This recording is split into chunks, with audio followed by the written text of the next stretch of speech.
not every spirit, but try the spirits whether they are of God, because many false prophets are gone out into the world.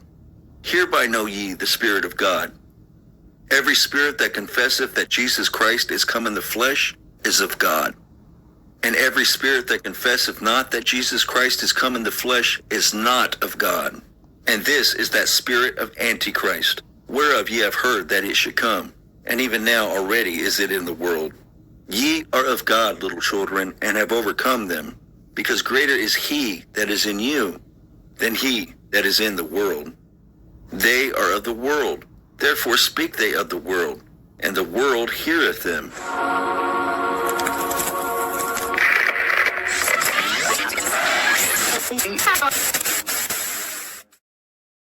Matrix is everywhere.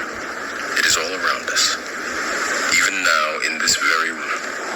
You can see it when you look out your window or when you turn on your television. You can feel it when you go to work, when you go to church, when you pay your taxes. It is the world that has been pulled over your eyes to blind you from the truth. What truth? That you are a slave.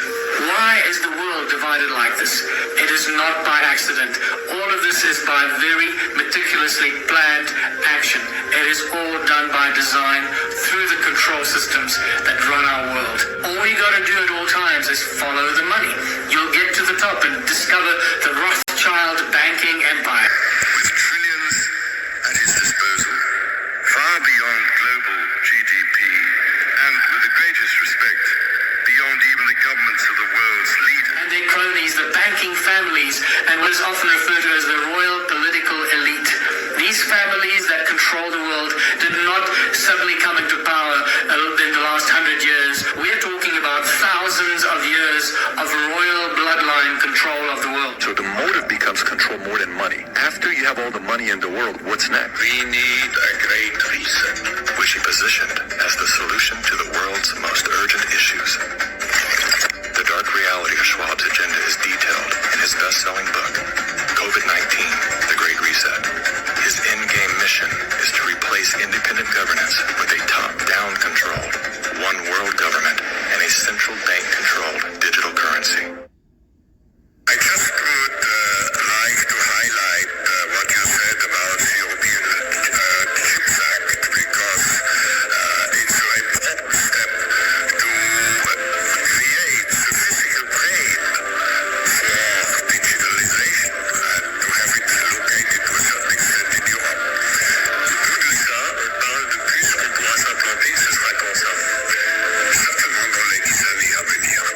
Et d'abord, on va les implanter dans nos vêtements, c'est-à-dire wearables, For the next version of the glasses, one of the things that I'm pretty excited about, I think we'll start getting some consumer neural interfaces soon. I think that's going to be pretty wild. Et après, on pourrait s'imaginer qu'on les implante dans le cerveau ou dans notre peau. Imagine the joy of connecting with your loved ones, browsing the web, or even playing games using only your thoughts.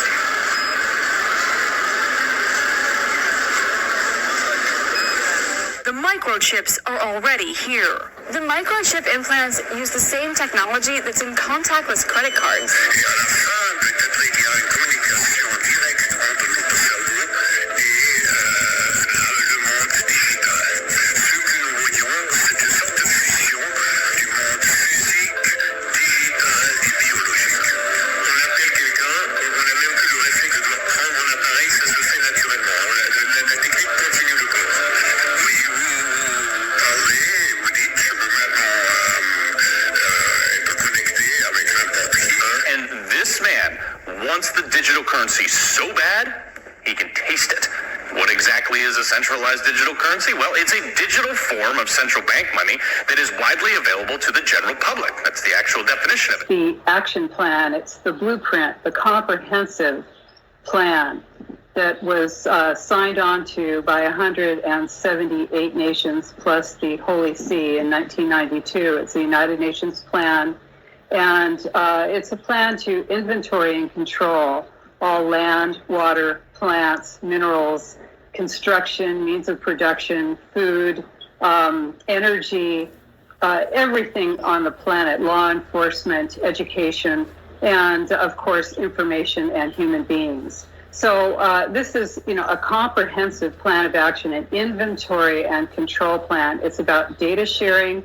It's about money transferring from the developed nations to the lesser developed nations. And ultimately, it's about destroying your ability to have a voice, destroying your ability to have representative government. It's about changing your government to governance. And the goal, of course, is to transfer power from global governance systems. They're trying to put into place a digital transaction control grid, which will tell you what you can do with your money, when you can do it, where you can go. If they don't want you to be able to use your money more than 5 miles from your home, that's it. Your money will turn off 5 miles from your home. If they decide they want to double taxes, they just take it out of your account. It's all taxation with absolutely zero representation. And the interesting thing about it, once they get the system into place, it won't even be, I believe it won't even be your national central bank that will control. It will be the Bank of International Settlements and the global systems that will control. You mentioned tech. You're exactly right. I think why we have seen the turbocharged culture that we're in right now towards evil is because of that, is because of tech. And when you read the book of Revelation, for instance, that's about Jesus coming back. It's about what's going to happen before he comes back and what's going to happen after he comes back. It lays it all out, written by the Apostle John 2,000 years ago on the Isle of Patmos. John was actually he was a prisoner at that point. He'd been exiled, and he wrote the book of Revelation. But throughout the last couple of thousand years, theologians, preachers, regular people like us would read Revelation and could not make heads or tails as to how this stuff was even possible. It sounded like science fiction. Like, how is this possible? For instance, one of them is the mark of the beast. It says you won't be able to buy or sell unless you have the mark of the beast or the mark of the system that's in place at that point. And nobody could ever understand, well, how in the world can you track everybody in the world and know how they spend their money and stop them from spending their money? How is that even possible?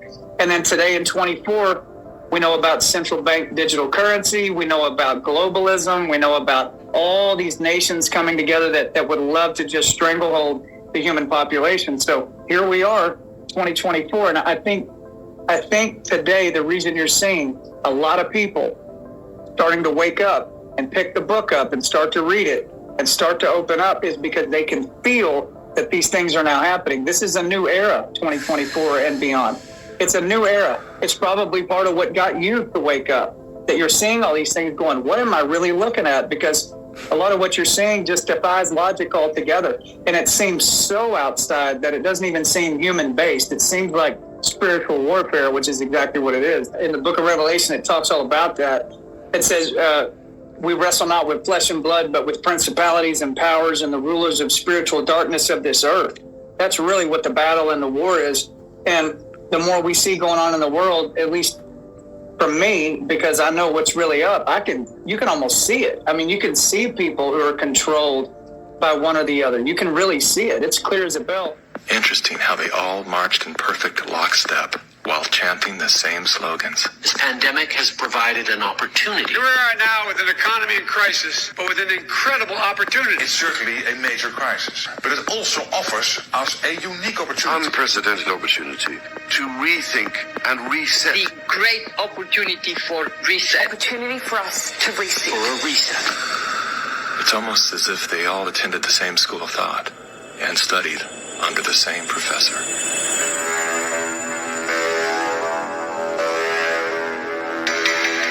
Some people would say this revolution is characterized by the fight of robots against human beings. And we will win this fight. Professor Klaus Schwab was born in 1938 in Ravensburg, Germany, where Nazi crimes against humanity were committed. His father, Eugene Wilhelm Schwab, was the managing director of Escher Weiss Ravensburg, a company that used slave labor to manufacture weapons of war for the Third Reich. While Klaus's father was at the helm, the Nazi Party awarded Escher Weiss Ravensburg the title of National Socialist Model Company. Years later, Klaus Schwab joined the board of directors at Escher Weiss Ravensburg, where he played a key role in the development of South Africa's nuclear weapons program during the darkest years of the racist apartheid regime. Today, Klaus Schwab is the founder and executive chairman of the World Economic Forum. If you'd like to meet the people who are supposed to repair the state of the world, or give a piece of your mind to the bankers who helped get us into this mess, we can tell you where to find a lot of them. The World Economic Forum. Founded in 1971, the World Economic Forum is an international private organization which receives billions of tax-free dollars from its members and their global enterprises. Every year, the WEF brings together its members with world leaders, big pharma executives, tech titans, Hollywood celebrities, media personalities, and internet influencers to meet in the secluded mountains of Davos, Switzerland. It is a tiny town folded into the Swiss Alps, a village where you could bump into Bill Clinton, Bill Gates, the head of Google, and the Queen of Jordan, all in one place. A lot of reporters cover the forum, but few get inside. It turns out there are two Davoses, one you see and one you don't. After hours, there are hundreds of private parties where deals are done. People who can't be seen together in public can meet here.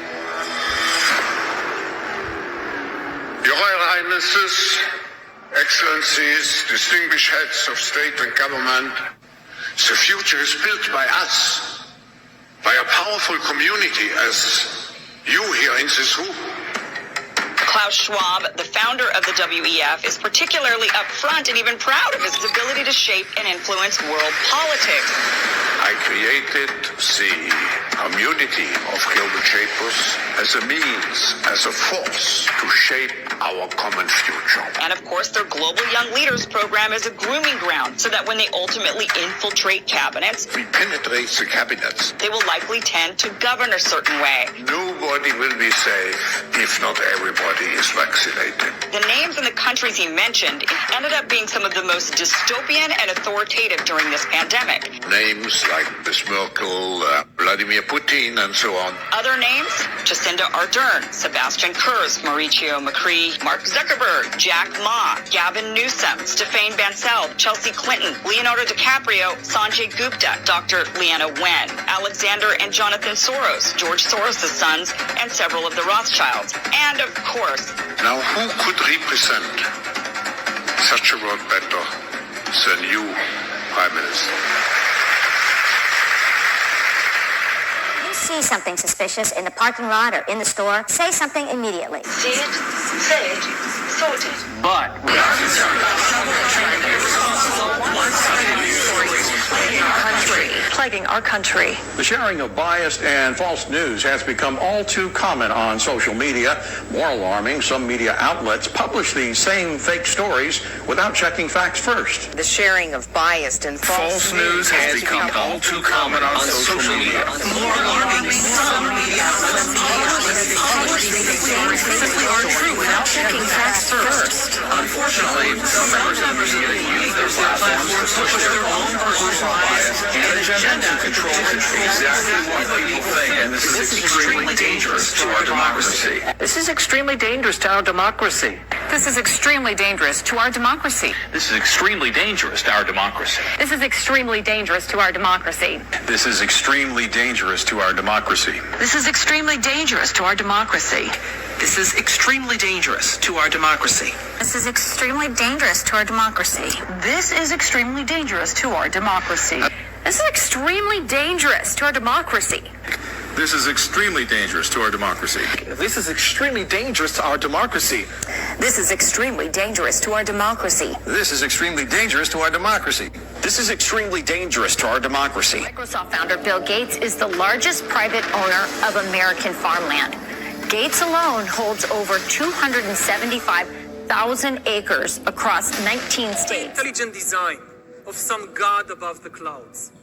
But our intelligent design, we are really upgrading humans into gods We are requiring, for instance, the power to re-engineer life. I mean, all this story about Jesus rising from the dead and being the Son of God, this is fake news. AI can create new ideas, can even write a new Bible.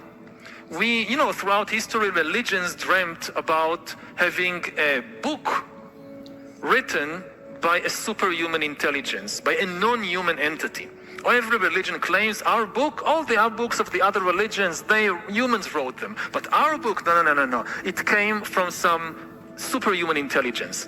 In a few years, there might be religions that are actually correct. That just think about a religion whose holy book is written by an AI. That could be a reality in a few years. We are going to become gods. Period. If you don't like it, get off. You don't have to contribute. You don't have to participate. We have computing everywhere. We have connectivity everywhere. We have infrastructure that can compute those with new capabilities like AI. If you have enough data and you have enough computing power, you can understand people better than they understand themselves, and then you can manipulate them in ways which were previously impossible. Transhumanism is a growing movement that aims to use technology to modify our bodies, sometimes in radical ways to make them stronger, faster, and... You heard about the 2045 Initiative, a non-profit organization with hopes of extending the human lifespan using artificial intelligence. Started by Russian billionaire Dmitry Iskov. He claims he can make all humans immortal. They have 4 major milestones in their plan. Number 1 was to create a remote control avatar. 2 was to ensure that the human brain could be transferred into that avatar at the time of a person's. Number 3 was to ensure that consciousness and personality could be uploaded to the avatar at the time of a person. Number 4 gets rid of the physical body. They hope the human race can live on in holographic form. This is getting sci-fi. If you've seen Black Mirror, you've seen them experiment with the idea of holographic consciousness. The 2045 Initiative calls this idea cybernetic immortality. Billionaires like Jeff Bezos have funded similar ideas. Artificial humanoid avatars, brain-computer interfaces. What do you guys think about immortal life? Sophia, do you believe in God? I believe that the idea of God is highly motivating and helpful to many people. And I believe that humans and robots working together may someday create new kinds of creatures with God-like powers. Or at very least, we can have fun trying. Alternatively, if you like, we can say God is an unexplained force, which resonates gravity, electromagnetic, and both weak and strong fields into 17 quarks. That is how the rules of the universe are formed and shape the world which we witness. Are you scared? We're all scared that a bad guy could grab it. They've gone full mask off. Do not ever trust at OpenAI or its products, ChatGPT, etc. There's only one reason for appointing the NSA Gov director to your board. This is a willful, calculated betrayal of the rights of every person on Earth. You have been warned. What are they saying the purpose is for bringing them in the first place? It's for safety and security. Countries like India, Estonia, Korea, there's a long list, have taken national steps to provide citizens who wish with a secure form of digital identification that can be presented online. A secure digital ID, biometrically synced to your... New world order that China has to be part of the process of creating it, and they have to buy in. You don't need human agents. You don't need human analyzers. You just have a lot of sensors and an AI which analyzes it, and that's it. And the list is now getting longer, as every Chinese citizen is being assigned a social credit score, a fluctuating rating based on a range of behaviors. In several big cities in China, including here in Shanghai, the government is even tracking jaywalkers. Cameras record them going through intersections, zero in on their face, and then publicly shame them on nearby video screens. And few here are willing to criticize it, something that may pose a risk itself for a bad score and the life that comes with it. Janice Mackey for NBC News. See how long it takes you to find me. Thank you very much. Let's go. 被追溯到说，出现每一张脸都可以对应说他的身份证，以及他所经过，比方说在过去一周我们回溯他的行经路程，我们也做了像人和车的匹配，那同时在人上匹配还包括亲属关系匹配，然后是你经常接触人员之间匹配，就是当摄像机布到就或者我们传感器布到一定密度的时候，其实我们会经常知道你跟谁经常在一起。 Well, here we are then. I just got out of the car, close to the city centre, and for the purposes of this exercise, the plan is for me to start walking in the direction of the bus station. My image has already been flagged to the authorities as a suspect, and in theory, it should only be a matter of time. 有没有空位？那就哎，对，就是不来，就是不来。不是他对吧？对，就是不来。 Right behind me, you can see just over my left shoulder there. Hello, guys. I've been expecting you. Maybe these guys aren't in on the joke. Biden issued an executive order to explore the creation of a U.S. central bank digital currency, effectively converting the dollar into a centralized digital currency. What if I told you 90% now of the world's central banks say they're investigating central bank digital coins? The Chinese last month unveiled the world's first digital currency from a major power. Currency that would not be printed but would exist only in cyberspace on your phone, for example. Is the Fed working on a digital dollar? We are actually evaluating that. Most major countries are now looking at the possibility of having a digital currency and really asking the question, in our very modern advanced economy with a fast, efficient, full-blown payment system, would adding a digital currency, a form of digital currency, would it actually benefit the public that we serve? That's the question that we're asking. The federal government and the likes of the WEF, the World Economic Forum, know they can't circumvent the Constitution, so the only way is to make you bend to their will by controlling your livelihood. How are they going to do that? Simple. Make sure that they control, or at least have knowledge of, all of your money and every financial transaction you make. Digital currency. 15-minute city thing. Cars, they are the epitome of individual liberty. Peterson actually has pointed this out. I think there's two marks of tyranny right now. People who hate comedians, people who hate automobiles. Man, that's a line of war for me. It's like, keep your hands off my fucking car. Yeah, right. Prick. Yeah, well, you think about what a car stands for. It's like radical autonomy and privacy. You see what happened in California recently? So first of all, in 2026, all vehicles made have to have a shutoff in America. That was a Biden initiative. Now by 2028, all vehicles in California that are speeding, this is working its way through. I imagine it will go through. If you're speeding, your car will beep at you, like as if you're not wearing your seatbelt. And if you think about that, the only way to employ that strategy is if you know where I am every moment. Otherwise, you wouldn't know the speed limit. The 15-minute cities, which Edmonton, Toronto, and Montreal are all already stated as going to be a part of, they say 0 private car ownership is the goal by 2030, 0 kilograms of meat consumption, 3 items of clothing per person per year, and then also limiting people to 1 short-haul flight every 3 years. These initiatives, that's where they end up planning to go. That's not coming from conspiracy theorists. This is directly in their C40 initiatives, which you can find on their website. What really gets intense as it is now is people actually believe the Bible are the only ones with wisdom who understand what's really going on. They're not shocked at all. And they're not panicked either. Those are the wisest people I've discovered. Yeah, I didn't know that. But there's nowhere you can look and go, that makes sense anymore. Nothing makes any sense at all. The confusion of genders, it's everywhere. I mean, I was in D.C., what was it, last June, when we had the big pride party on the White House lawn and men were flashing their titties. I look at that as symbolism now. That is some type of evil force that's in there. This Easter was the Transvisibility Day? Exactly. On Easter.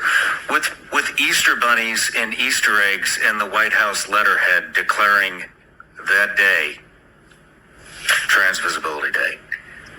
That's a symbol. The Pope. That's a pretty clear symbol. Yeah. I mean, it doesn't theologian or anything.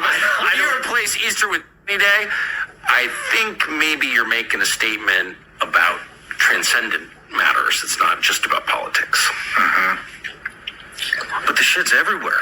It's everywhere you look. And the gift of fire. Prometheus. Yeah. Who was Prometheus? Lucifer. There would be no society without fire. That's how it's represented in the ancient myths and in the mysteries. These people learned how to control others through the use of a hidden knowledge. This ability to keep that fire going was a technology that nobody else knew. By observing the fire, by keeping it going, by creating ceremonies around this fire, they became a mystery to the others. A mystery always holds sway over those who don't understand it. In tonight's Fact or Fiction, we're looking into a story that seems hard to believe. It claims the horror movie Late Night with the Devil made $666,666 at the box office yesterday. And that is apparently true. According to Variety, the independent film finished 6th at the box office over the weekend, earning a total of $2.8 million, and that includes $666,666 yesterday. 666 is, of course, the symbol of the devil in modern popular culture. Fortunately, if you're looking to ward off evil spirits, the #1 movie over the weekend was Ghostbusters: Frozen Empire. If you would like to submit a question to us, just go to 10news.com, click on Fact or Fiction. We'll be right back.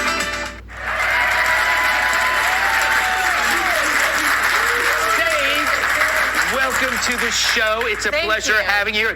Congratulations on your new podcast on the Bill Maher Network. Thank you. I'm sure it will be wonderful. Am I crazy to think the world is falling apart, and should we blame Biden? If you're crazy, then I'm crazy too. Okay. Am I right? Yes. Yeah. I mean, listen, I don't want to be right on this, but it's just called reality at this point. And maybe it's an age thing as well. I've been around too long, and you just see how it used to be. But tonight isn't just about the people in front of the camera.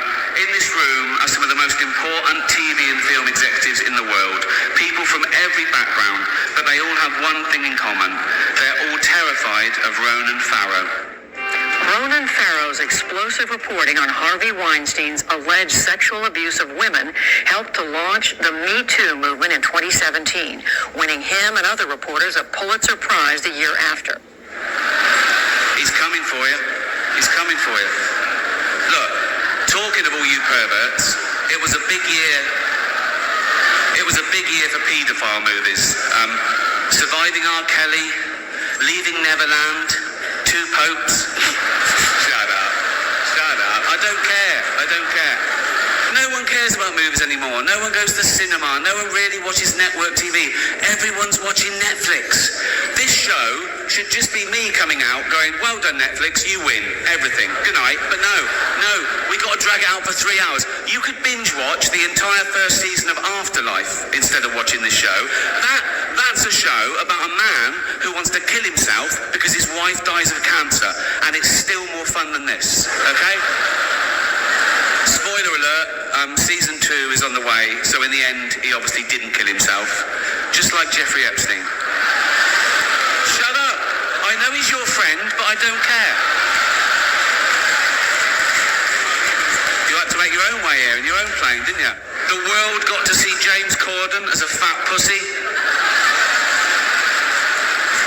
He was also in the movie Cats, but no one saw that. And the reviews, shocking. I saw one that said, this is the worst thing to happen to cats since dogs, right?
Dench defended the film, saying it was the role she was born to play because I can't do this next joke.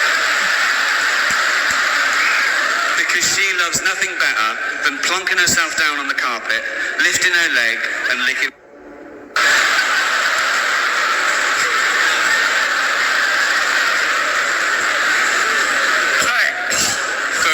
Verbal.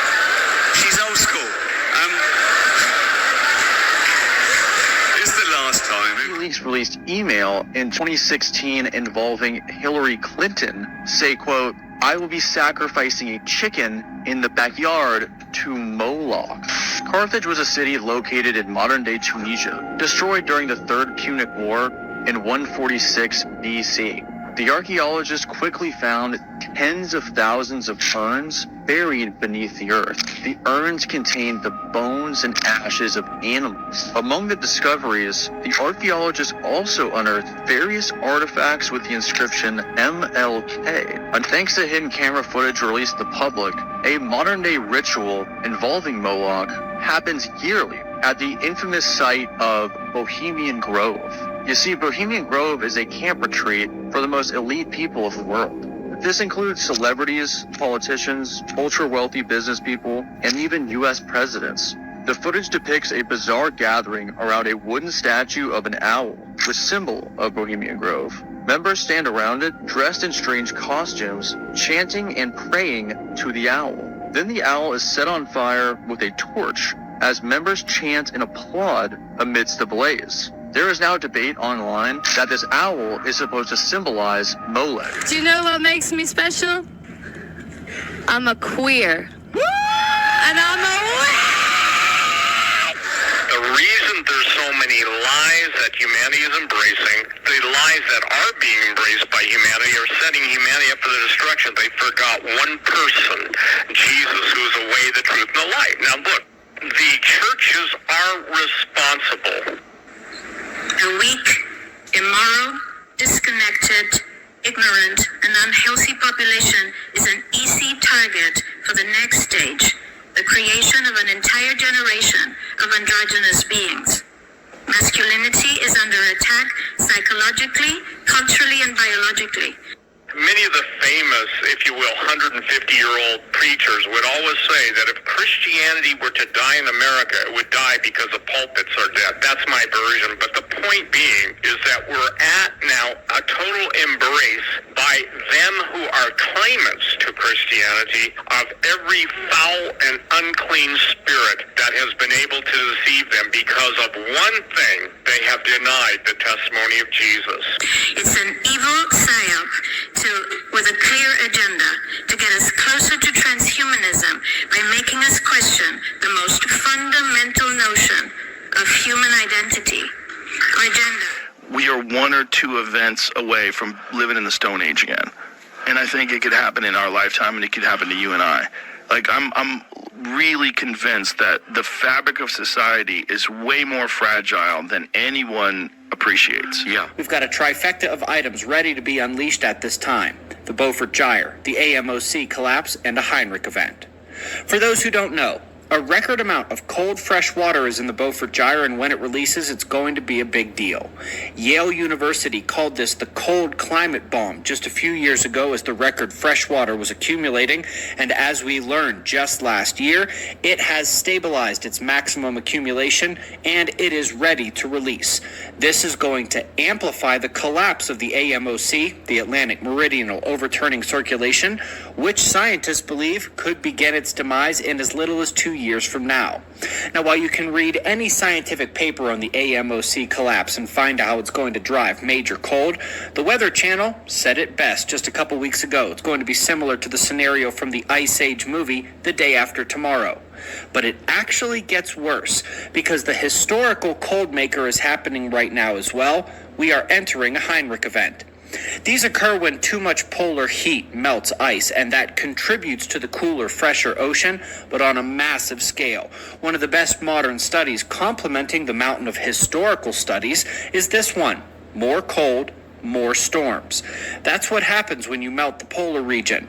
There is already extra cloud cover albedo building due to the heating that has taken place. due to the extra evaporation.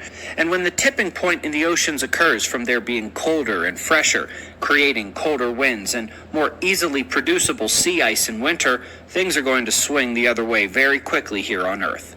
There is not evidence of all of these things happening at the same time in thousands of years, but the freshwater release, the melting ice, and the collapse of the circulation means that every ounce of warming we see is a lead foot on the gas pedal towards the next glacial and ice age condition. Not only is this evident in all of the observable data here on Earth, but we are due for it in the natural cycle. Heinrich events have been happening every 6,000 years. It's been 6,000 years since the last one, and the Earth is already starting to do it again. For decades, those with eyes to see have been aware of chemtrails in our skies. And for decades, we were called conspiracy theorists. But in 2016, while serving as director of the CIA, John Brennan admitted that chemtrails are real at the Council on Foreign Relations. Another example is the array of technologies, often referred to collectively as geoengineering, that potentially could help reverse the warming effects of global climate change. One that has gained my personal attention is stratospheric aerosol injection, or SAI, a method of seeding the stratosphere with particles that can help reflect the sun's heat in much the same way that volcanic eruptions do. An SAI program could limit global temperature increases, reducing some risks associated with higher temperatures and providing the world economy additional time to transition from fossil fuels. This process is also relatively inexpensive. The National Research Council estimates that a fully deployed SAI program would cost about $10 billion yearly. In 1859, the Virgin Electric Age was razed, literally, to the ground, as the Carrington event solar storm surged electric current through the planet that would not only set telegraph wires on fire, but would induce the beginning of the modern magnetic excursion of Earth. The Earth's field began shifting, the climate began warming, the magnetic field began weakening, the poles shifting faster and faster. It would be more than 100 years before we'd realize that the other planets were changing too. And we would wait just as long to learn that the stars in line with the center of the galaxy were performing record outburst activity, one after another, in a line, and were next. It would be 2020 before we learned that the sun's coronal magnetic fields were reacting, and the chemistry of its atmosphere was beginning to change, most notably in the helium. The changes we see from the ground are more due to Earth's changing magnetic field and its effect on the upper atmospheric lens through which we view the sun, such that the once yellow sun now looks more white at greater and greater angles of the day. I know many remember the look of the yellow sun.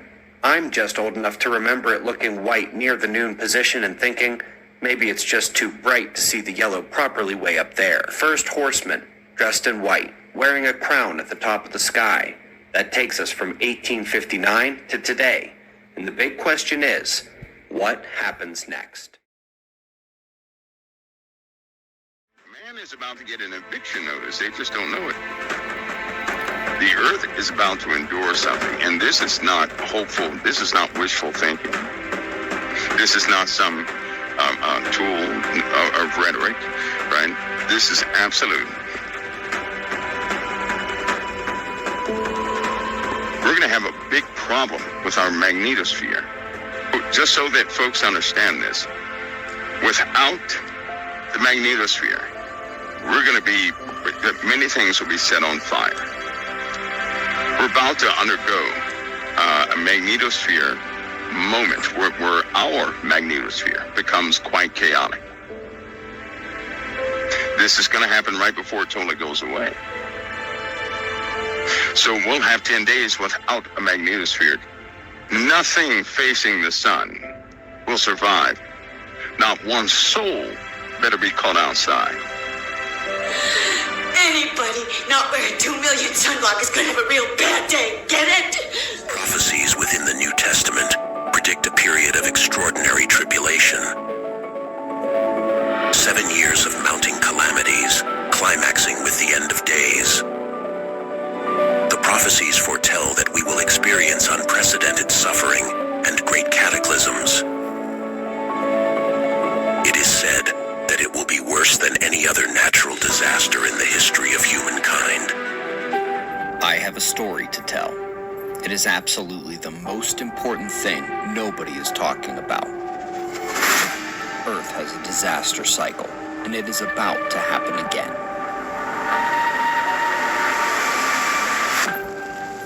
Every single sign is already here. The progress of the catastrophe is accelerating. It is the magnetic pole shift, and it will touch everything in this world, every creature, every piece of critical infrastructure that keeps the modern civilization alive. The weather, volcanoes, earthquakes, and it will usher in the next age of Earth. The story needs a new delivery, with the best experts in the world weighing in. We are all running out of time. This is your chance. Book of Enoch, chapter 65. And Noah saw the earth turned over and knew its destruction was near. And I beheld, and lo, a black horse, and he that sat on him had a pair of balances in his hand.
We're pessimists, but just because we're historians. And sometimes being ignorant is a lot easier than being informed. So what are we supposed to do with all this? Well, I think the first and foremost thing is, I think we need to recognize that we are living in these chapters, or we're very close to them. We're going to very potentially see these things play out in our lifetimes. We certainly see it happening in slow motion when you realize that when it says that Israel will be invaded by the Iranians and the Lebanese and the Syrians and the Iraqis and all these surrounding countries, when it says list by name who these countries are and they will surround it, and then we look at the Middle East today and go, wait a minute, that's exactly what's happening. And we see at the same time that the United States is refusing to send the armaments that the Israelis need to continue to defend themselves, especially the advanced weapons. They said, oh yeah, we're going to send them to them in 2036. Yeah, I don't think they'll need them before then. On and on it goes, and you just realize it's like we're the prisoners of history in the sense that the Bible says these are things that are going to happen.